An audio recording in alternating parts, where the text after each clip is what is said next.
All right, welcome in to week 10, Bully the Board. We are coming off we'll call it a bye week for week 9 for us. The model didn't have any picks, so we use that time to get our mentals right. But that being said, Steve, how you feeling? We're halfway through.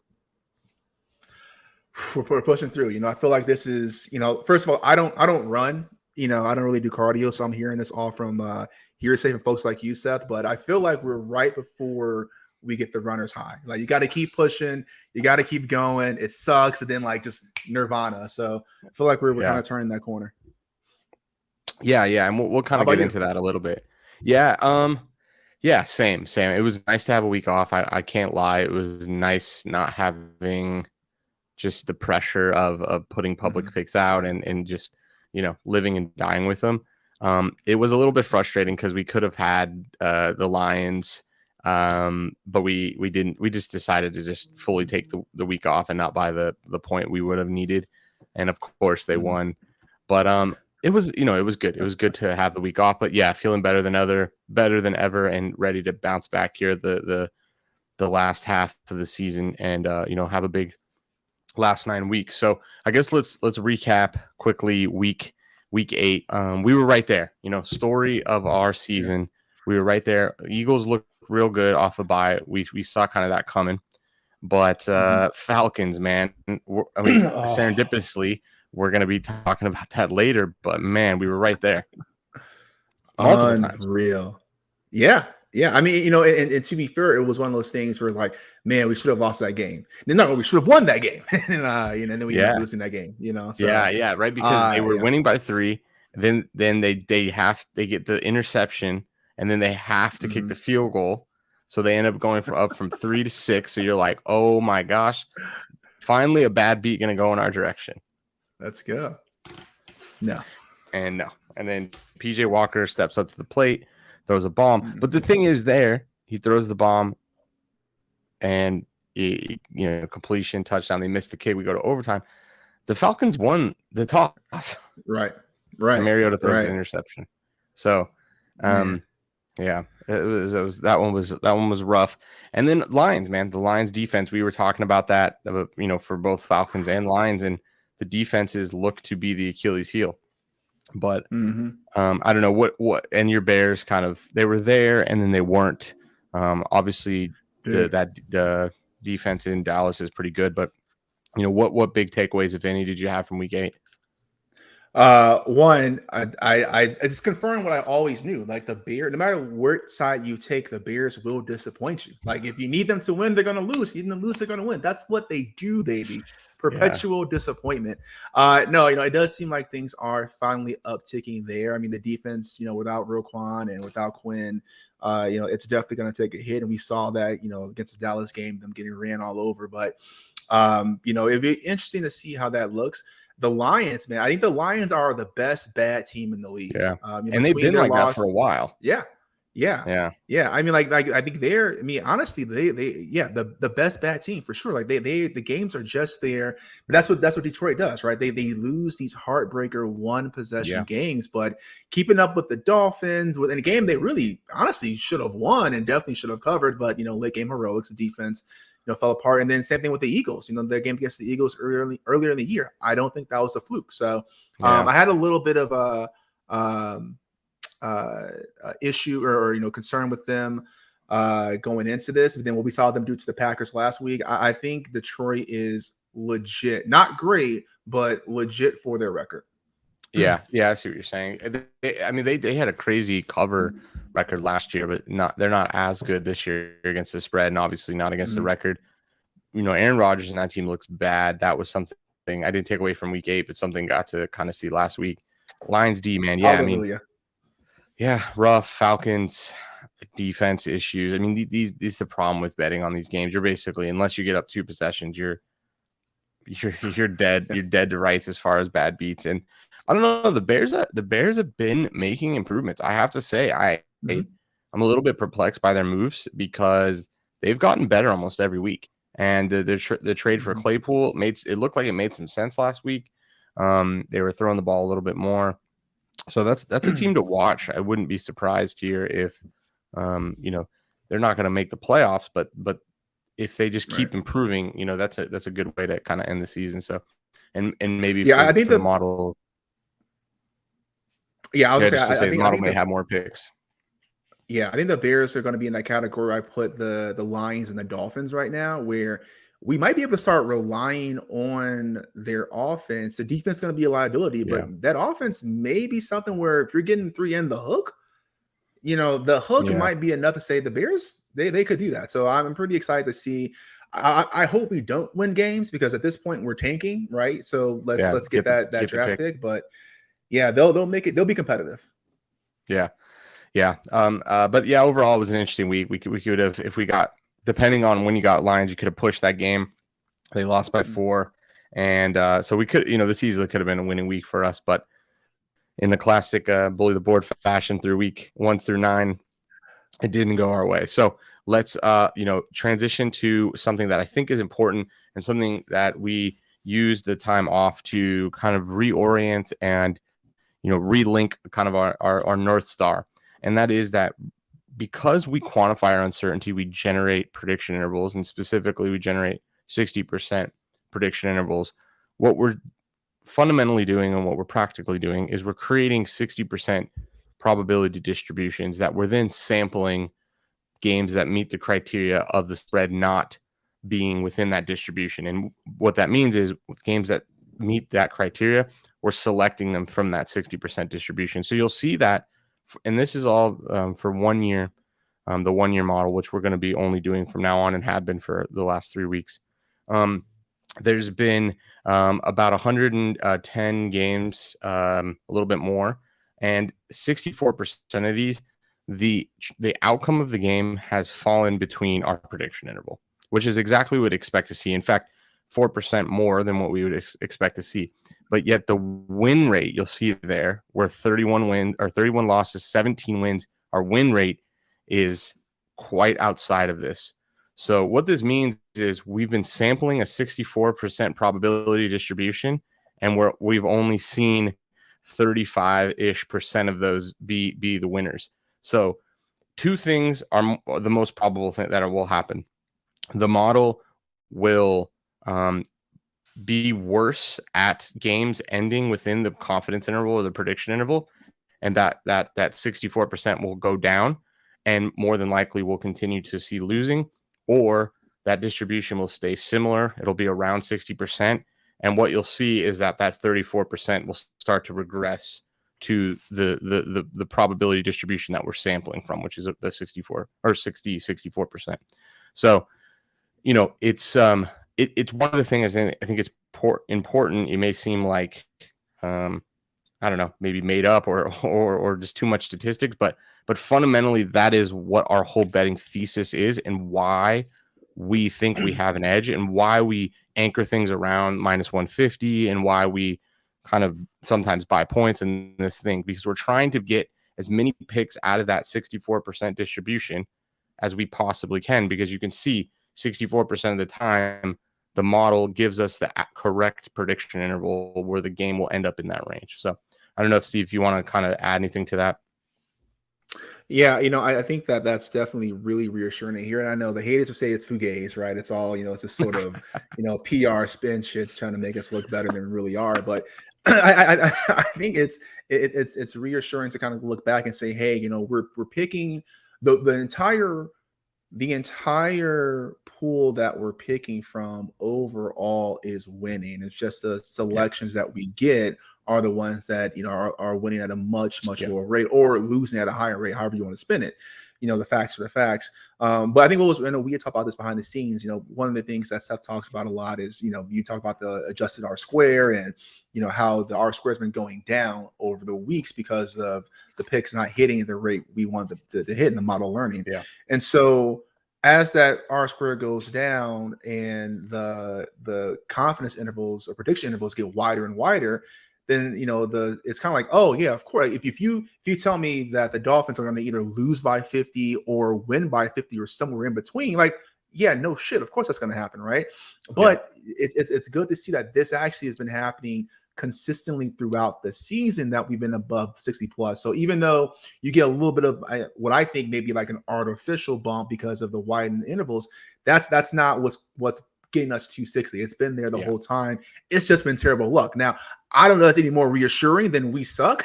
It's like we have the worst luck of all time. Yeah. But the science says, logic says, math says that has to turn around. We can't, knock on wood, we can't continue to stay unlucky at this level forever. It should regress back, and the numbers support that. So, believe it or not, if you want, I don't blame you if you don't. I rock with you if you do. Again, we've always been about transparency, but I think better days are ahead. Yeah, and I get this a lot. It's almost a running thing. In fact, we have a word for them. We call them the faders. Like, the thing is, it's funny. It's funny to troll, but honestly, for the few people that do watch this should terrify you if you know how to interpret this. If you are truly fading, because what it means is you're probably screwed. Like if you fade these 9 games, I would make a somewhat bold prediction. I bet you that you see loss in these 9 games. Even if we don't end up profitable, I bet you in these specific 9 games, just because we're so far off of the true probability distribution, that you're going to have to see regression.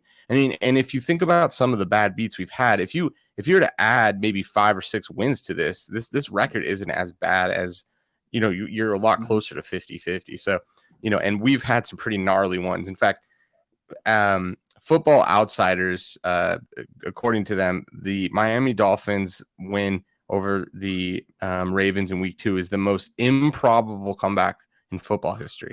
So, I mean, that one's, I mean, hey, if you're going to be on the wrong side of it, I guess it make it the best one ever. Right. So, I thought it's just worth kind of mentioning, and, something for me, personally, that really is reassuring, that our thesis that we are sampling from a 60% distribution is true.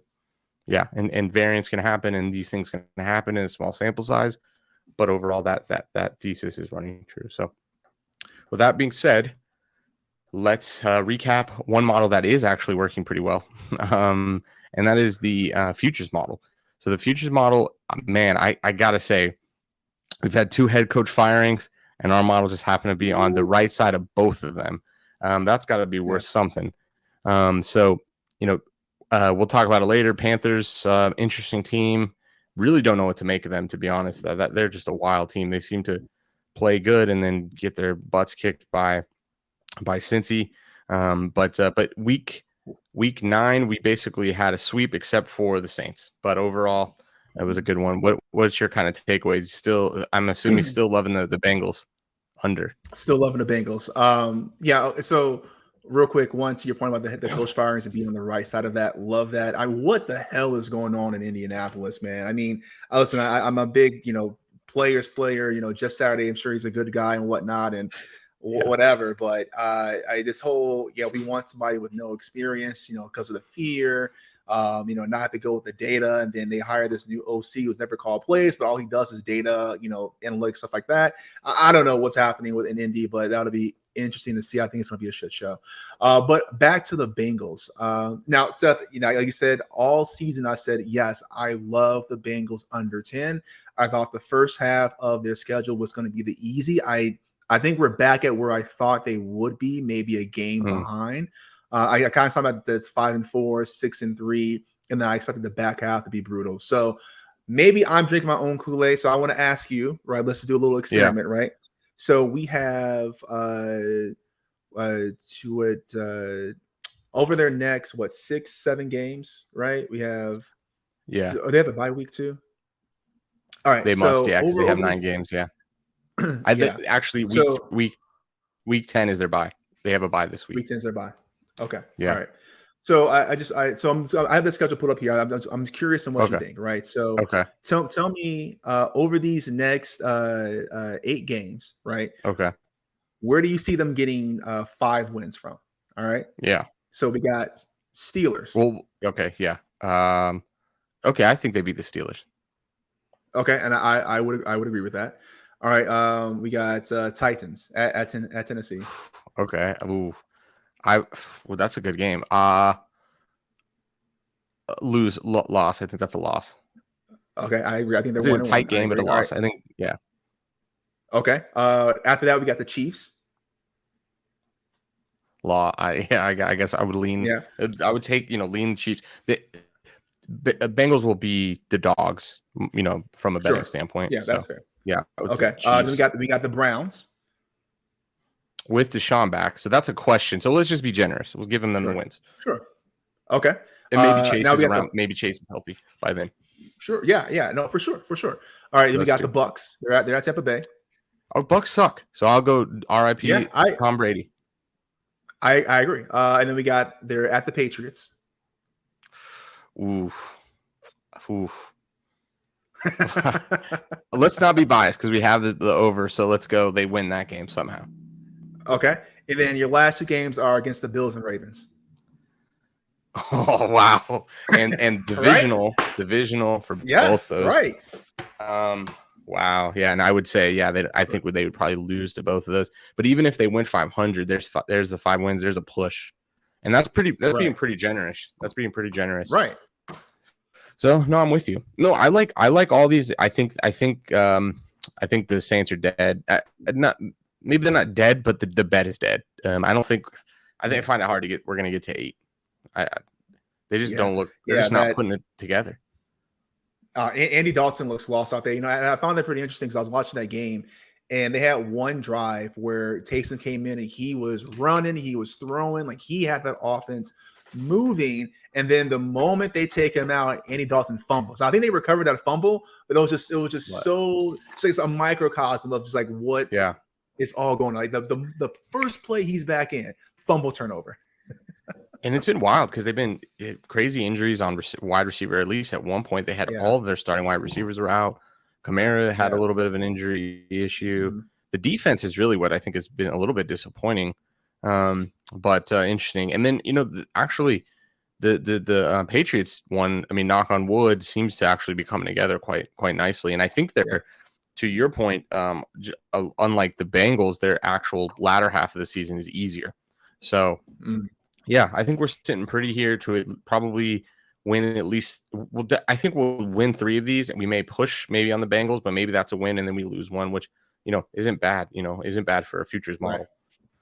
Right. Not at all. All right. Well, any last thoughts on the futures? I mean, we're buckling up. In fact, we got some of these teams are on our Week 10 card. Yeah, love it. Yeah, hopefully we can double dip and get the wins where we need them and losses where we need them. Yeah. Now you can talk about the future Super Bowls.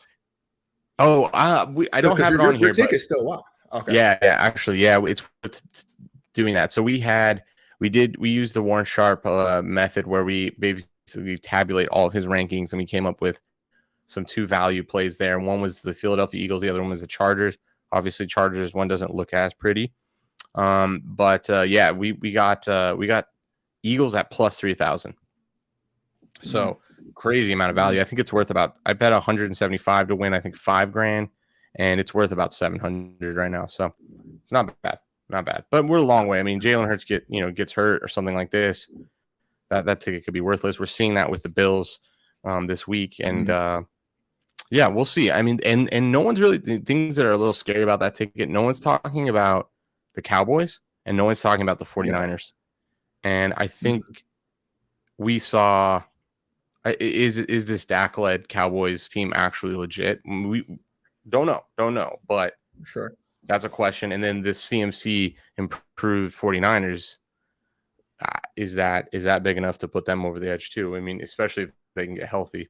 Those are questions I guess I got.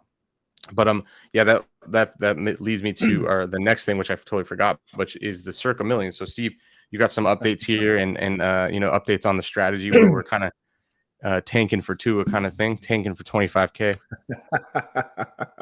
Yeah. So as you guys recall, we had that horrible week where we went 0-5 unintentionally, and that really dropped us down in the standings. And so at that point, I think we were like high 3, low 4,000s, is roughly about 4,700 entries for the contest. So we figured, well, hell, since we're close to the bottom and the top, we might as well try to tank, go from there as well. So kind of where we're at right now, we just ended the second quarter. So they do season-long prizes, and they do a quarterly prize as well.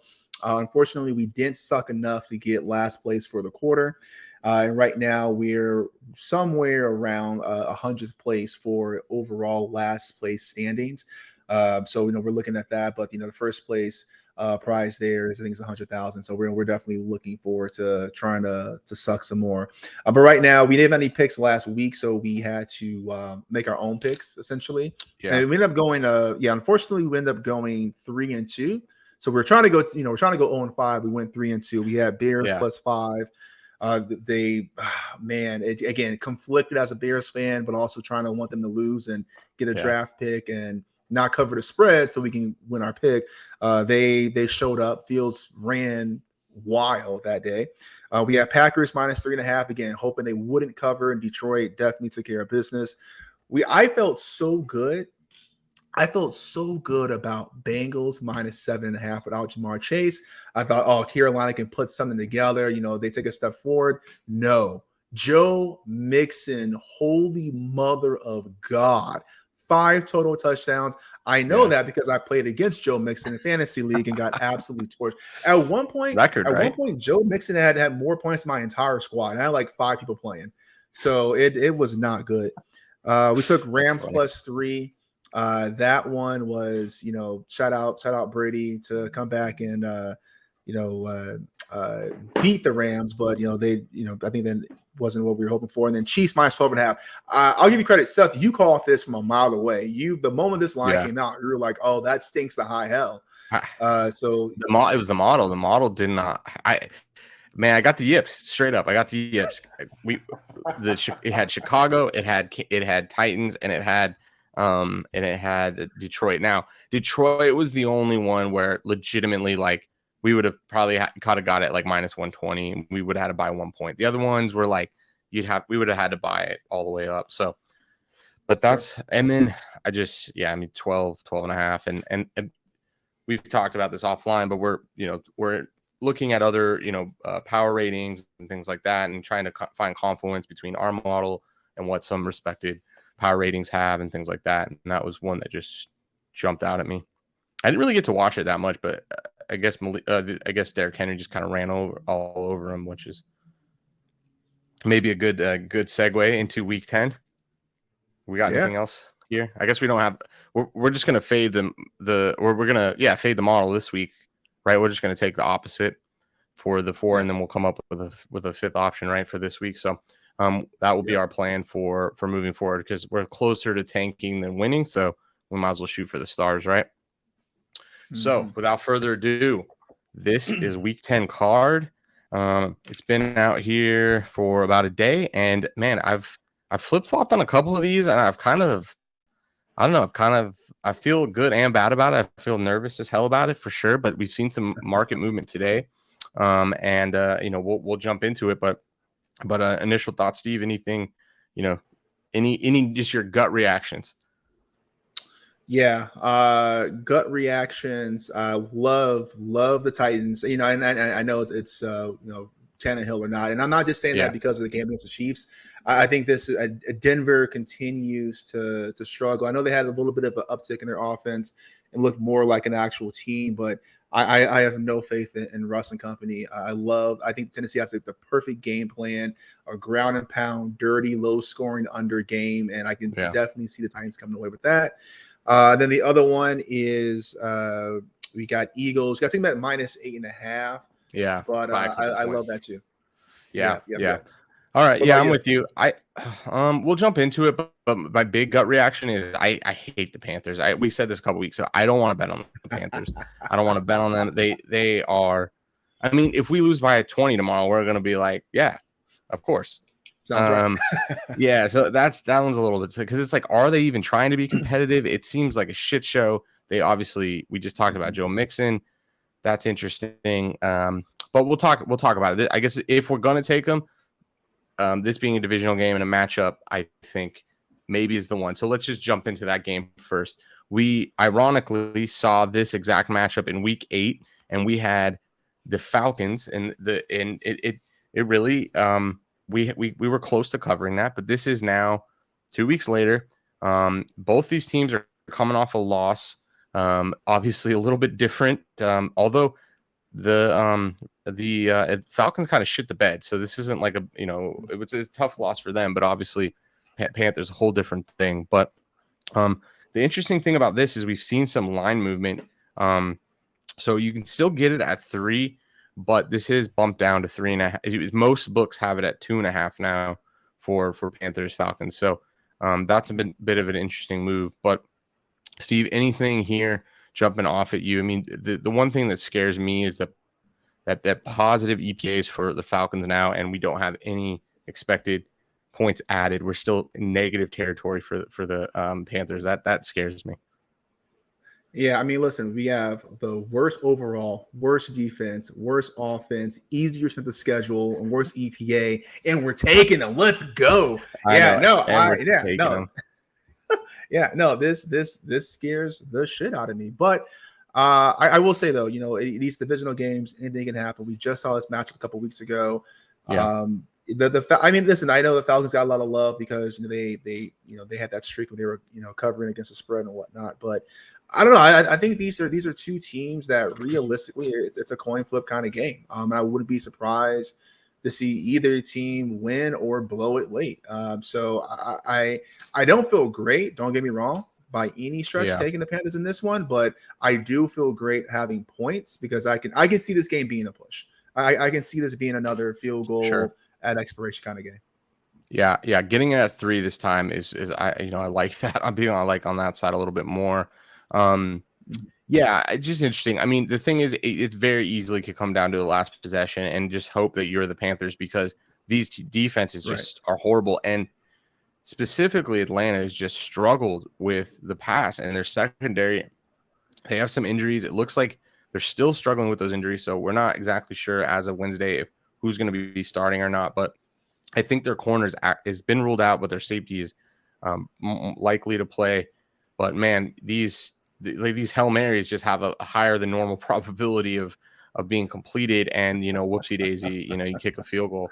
So, I mean, well, it's hard to have confidence with that beat down last week, but the big piece in question to me is Cordell Patterson coming back for Atlanta. He looked pretty good last week. Now they didn't run up and down on the Chargers, but they did look pretty good running the ball, and I'm a little bit afraid there, but we'll see. I mean, this game is interesting. It's good to see that there is the line is a little bit shifting in our direction. If it was at 3 and moving to 2.5, that maybe there's some money coming in on there. Hard to know that for sure.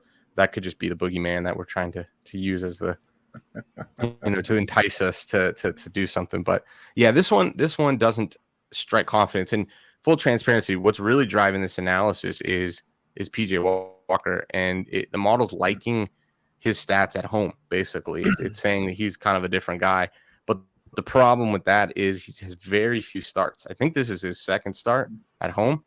So it's specifically at home. And with that low sample size, you see really high variance, and so that's what is driving here. Now, can he ball out? Yeah. What's he got to lose, right? But could he regress to maybe a more normal expectation? That's very probable here as well. So this one, and I will say, Oh no. So I know that there's a little bit of lag here. No, man. I know we were doing this all from the the data and statistical and scientific method, but from an emotional standpoint, I mean, he got benched at halftime, right? And he got benched, and Baker did really nothing better. I mean, statistically, he had better stats, but he really didn't do anything, right? So I wonder, coming back, losing a heartbreaker game like that for the whole team, and then PJ coming back and saying, "Hey, you got benched, but we trust you. This is your job. Go out there and get him." True. Does he have that newfound confidence that he can actually let loose and play? Maybe he's the GOAT. Maybe the XFL is a better transition to the NFL than we thought.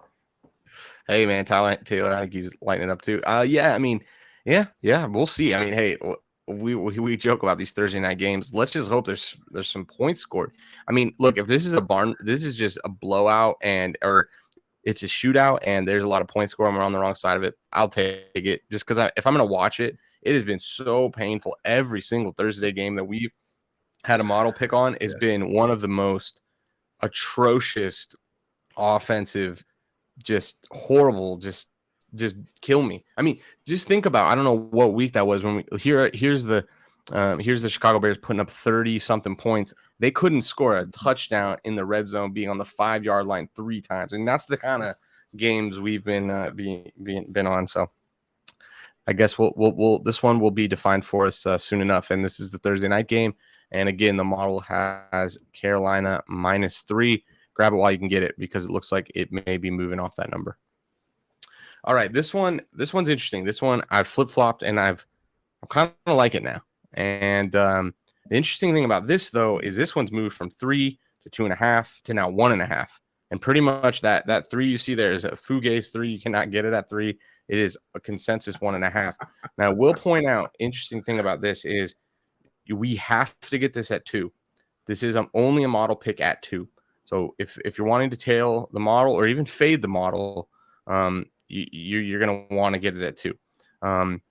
So just wanted to point that out. So you may have to either buy it to 2, or hopefully you got it before when we put the card out. But just something I wanted to point out. So Steve, this one's so ugly, I kind of love it. That's kind of my thesis. Yeah, no, I'm with you all the way. I think Steelers getting TJ Watt back, I think that's going to be a huge boost there. The Saints, again, with Dawson at the helm, they just do not look great, for the lack of a better term. Now, neither do the Steelers. Like, this is not, if you're a Pittsburgh fan, like, oh yeah, go Steel Curtain. No. Now it's your turn. You guys look like shit too. So, but with that being said, I think that I think there's enough here to make it competitive. Then you have a defense that steps up. And I didn't realize this till just now.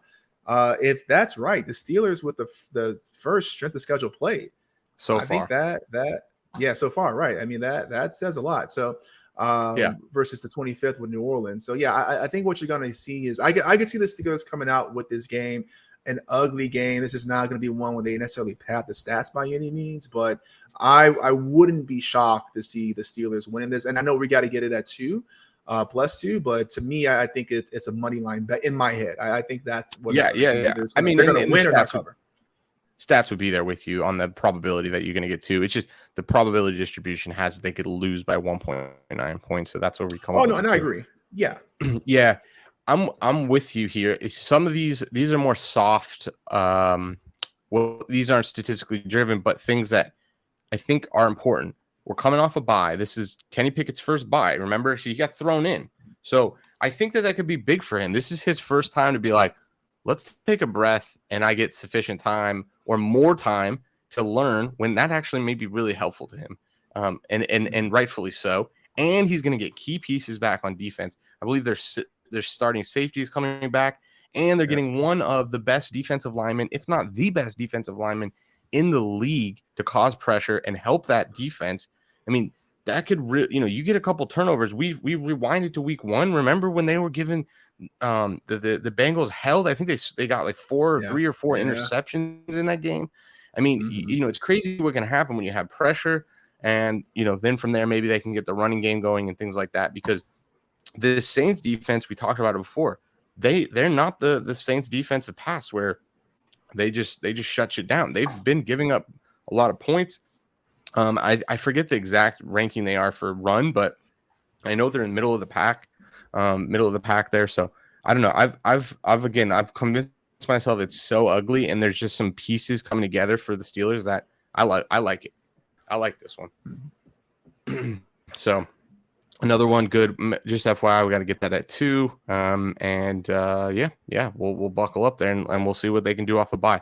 This one's in Pittsburgh as well, so something to take into consideration. All right, maybe my favorite one of the week: Titans versus Broncos. This is in Nashville. We got Russell heading to town and taking on Derrick Henry and the boys. Steve, what jumps out at you? And we recorded one thing yesterday that I know is ringing in the back of my mind. I love this game, and this is a game I'm going to love to bet on, but hate to watch. I think this is going to be one of those things where it's like it's give King Henry the ball against that tough Broncos D. 2 top 10 defenses coming into this matchup. Then you got, is this the week that Russ cooks? And I'll kind of let you talk about that. But I love Tennessee all over this. Again, not because of what they did with Malik against the Chiefs.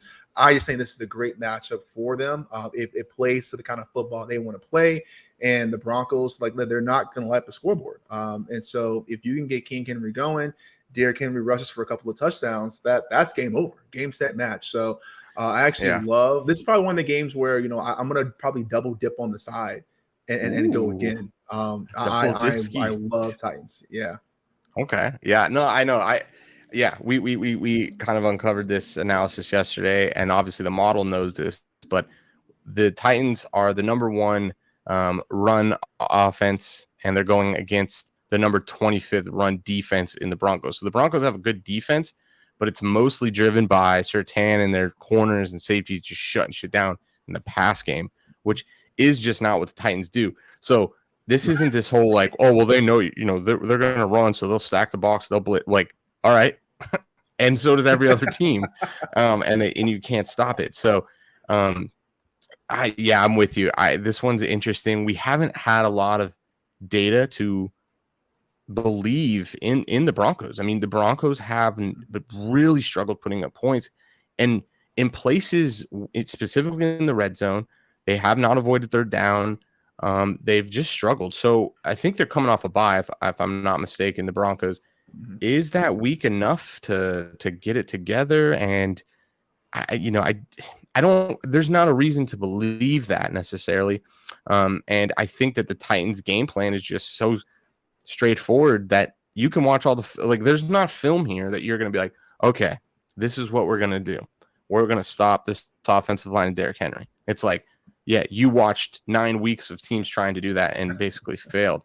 And the other thing I think is important too is this defense has improved drastically over the first couple of games. And this is a bottom tier defense. And this defense now, I believe, so 13th here on Pro Football Focus, but I think they're a top 10 defense in DVOA. Yeah, okay, so number 10 DVOA. So I mean, they've really tightened that up, pun intended there.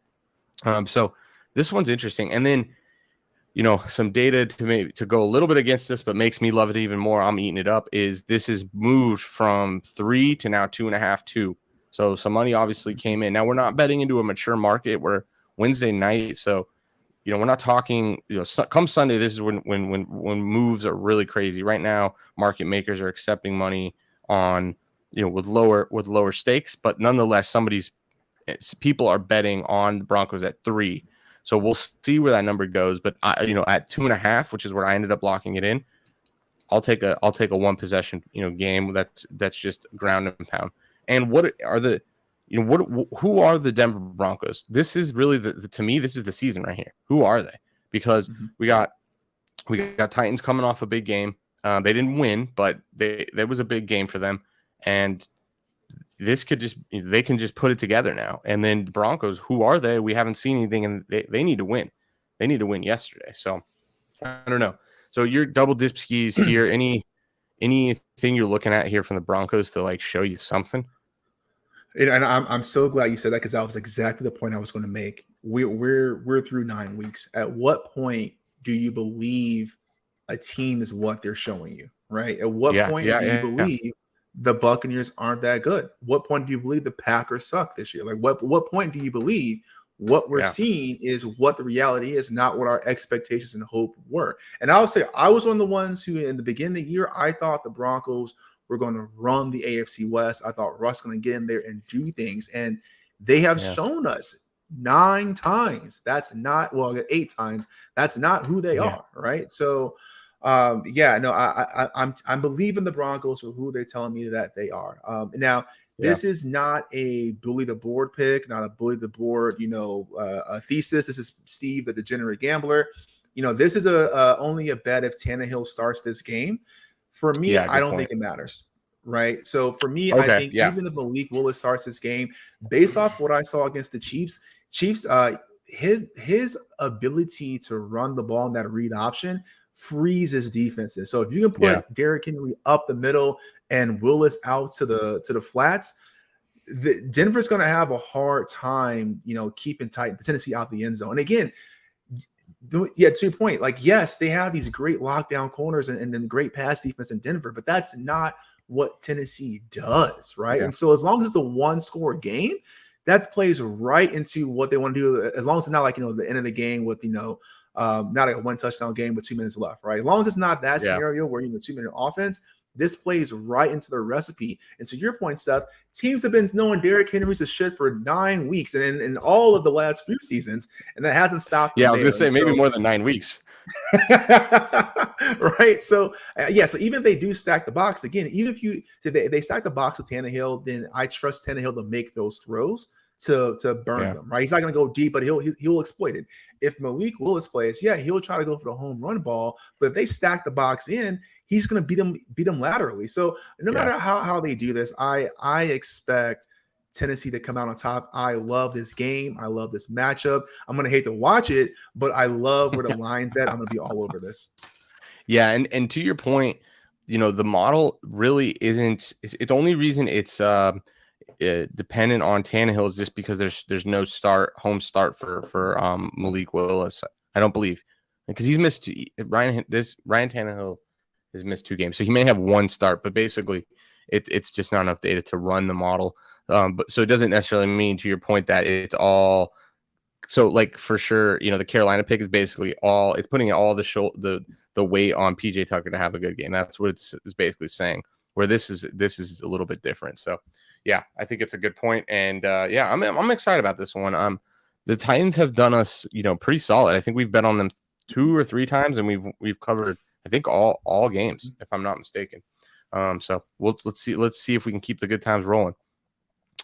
All right, in our last matchup of the week, this is Monday Night Football. So we had this exact matchup in week 2, and we were on the wrong side of it. So really happy to be on this side of it, and have the model a couple weeks later give us a pick that I think is, not to say that it's guaranteed it will win, but I'm glad to see it's now having the Eagles based off the season we've seen. Yeah. Yeah. It's funny. We talk about the Panthers Falcons game where it's like we get some of these picks sometimes where you look at the breakdowns and like they're worse. Okay, we're taking that team. And like, what are we doing? But it feels so nice to take a pick that makes sense, right? Yeah. And that's what we get here, right? I mean, the Eagles are at the top of the pack. They're undefeated still. And you got Commanders with a very struggling secondary that I mean, they're gonna tee off. They're gonna tee off. Now again, that's why we play the game. Who knows what's gonna end up happening? But I feel safe. I feel coddled. I feel just warm and fuzzy with this pick. This is a nurturing pick for me. Yeah, and I think, if I'm not mistaken, when we took it week 2, we had to buy it to 8.5 for a Commander. So interesting here. Hopefully we don't get screwed at 8.5 both ways. Right. But yeah, I think that's the exact matchup. When we called this out, I mean, you can see there the positive EPA for Jalen Hurts. He's having a really great season with those receivers, and that run game is really helping him. And if I'm not mistaken, I think Washington is in the one of the worst pass defenses in the league. This is really that matchup. So what are you going to do? And it's not like the Eagles can't run either. That's the problem. So yeah, I think that the Commanders are a middle of the pack defense team. What's it got there? That it says that they're at 10. So we'll see. But if you really look at the splits there, that's mostly driven by the run defense. So I think their game plan here is going to mostly rely on a Philadelphia Eagles team, basically chucking it all over the place, which we've seen them do now, and they've done it with some success. So it's hard for me to see, to be honest, the kind of running joke, which is now, maybe a part of our prayers, is that no more Carson Wentz. I would like this bet more if it was Carson Wentz. I actually like Heineke better in this spot. He seems to, injected, a little bit of confidence and a little bit of maybe just upgrade there. And I don't know that he makes as many mistakes. It doesn't seem like it, at least.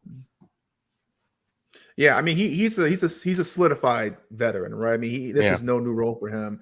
This guy is probably one of the best backups in the league in terms of him just being able to get in and do his job, play his role. So I do agree. I think he It's tough to say he's a step up from Carson Wentz, but I do think he may have a lower ceiling but a higher floor, if that makes sense, right? Yeah. It's like you may Yeah. not get all the potential you give a Carson, but I think you get a little bit fewer of the drawbacks. So, but with that being said, man, I don't know if that's really enough. I mean, the Eagles are rolling. I mean, Yeah. minus one questionable game against the Cardinals. They end up only winning by 3. I mean, the Eagles have looked absolutely dominant as the season has gone on. So, yeah, I think this is going to be more to say. And I'm not saying it's going to be like a 27-point blowout, but yeah, I feel pretty confident in 8.5. Yeah. Yeah. So, a bit of a dig here. So, Tannehill came out and said that what his new tradition is every time he wins, he buys, I believe, a Jordan colorway in the color of the quarterback that he beats. So, is there any difference between crimson red and Oklahoma red? I'm not sure. So I don't know. This one's interesting here. I mean, I'm with you. Double digit spreads are not fun. Now, this is Right. if you have a betting thesis, which obviously we do, this is one of them on why you have a model. This is purely analytic and not only analytically driven, but also magnitude driven, right? That's why we quantify the uncertainty. So there isn't just like, oh, this team is favored, so we're taking them. I mean, there's a lot of games where that's usually not the case. It usually sniffs out bullshit big. I mean, it had that Buffalo shouldn't have won. It didn't have them losing, but it did not have that spread last week. Same with Kansas City. It's usually pretty good at sniffing out the bullshit big miss, lines that are like way too overpriced. And even this one, I think the market's at 10.5. So we're actually even buying 2 points here. So for what that's worth, but I look for defensive dominant and then Jalen Hurts to throw the ball everywhere. I wouldn't be surprised if you see something similar to AJ Brown going off again, or even what's the guy from Bam Heisman winner? He could have a big game. I think he's had a quiet season, maybe middle of the pack, but yeah, Devontae Smith. So that'll be interesting to watch. But overall, that is all 4 of them. So just to reiterate, we have Eagles minus 8.5 here. Here's the full card. So we will have to buy points, but it's even cheaper now at 8.5. Now that's moved to 10. I don't believe you can get Steelers anymore at 3. I think you can still get them at 2.5, but make sure the number is 2. You can't get it any worse than 2. Titans is now moved to 2.5, which is good. And Panthers, I think you can still snag it at 3, but that may be a 2.5 as well. So, all right, Steve, give me one bold prediction for these 4 games, or if you have more than one. Oh man, I don't have any bold. I mean, my confident prediction is the Titans are going to cover everything you need Titans to do. They will do. My bold prediction is my bold prediction is this is going to be a 4-0 week. This is going to be a 4-0 week. 4-0 week. Oh, it's going to be a 4-0 week. But Carolina's going to make us fucking sweat for it. Okay. Hey, I'll take a 4-0 week if I got to sweat. I've been sweating and losing, so fuck if I got to sweat and finally and win. I'll take it all day. Bold prediction. Okay, bold prediction. This is a pretty big outlier, but they do this. They do this often enough that you kick yourself. I'll sprinkle this. Look for Henry to throw a touchdown. Throw a touchdown. That's I think that's a good one. They love to that, like that's that like classic misdirection. They get down the red zone. You're like, okay, here we go. They got good corners. Okay, corner blitz. Like this is what they're gonna do, and the dude just like somehow like throws a spiral in your face, jump past, Tim Tebow style. So that's one bold prediction. I wonder if you can find that what that pays to Eric Henry to throw a touchdown. And then what's another bold prediction? I'll go Kenny Pickett to have a really good game. And what really good game? Over 2 touchdowns or 2 touchdowns. I think that's pretty good for a rookie. Yeah. So that's my other one. I think off the bye, he's shown a lot. He was a spark to that offense. I mean, he came in the game and they almost won. I think that with a bye, I think that this could be what he needs to even take that next step and really, take that offense to the next level. And then TJ Watt coming back, the safety coming back. Those are two key pieces that I think helps the team overall stay off, have more balance. And I think he has a good big game. So those are my two. And for a record, I will say I'll give you. Go ahead. 3-1. I think 3-1. I think Panthers suck a big dick. I don't blame you. So if you're gonna get player props, I'll give you one bold player prop. Either Tennessee quarterback, doesn't matter who starts, under 150 pass yards. Oh, so this is like you're calling your shot. This is Eminem. Yeah. This is Eminem 8 Mile. Exactly. I gotcha. All right, guys. Well, that is week 10. Good luck whether you're fading or you're tailing, and good luck for the latter half of the season. We're halfway, so we'll be here from here on out. We shouldn't be missing any more games. I think it'll be smooth sailing for the model, but even not, the data will kind of bounce in our direction and have picks either way. So yes, good to have you here, and we're looking forward to the latter half of the season, and good luck for the rest of the season, guys. Take care.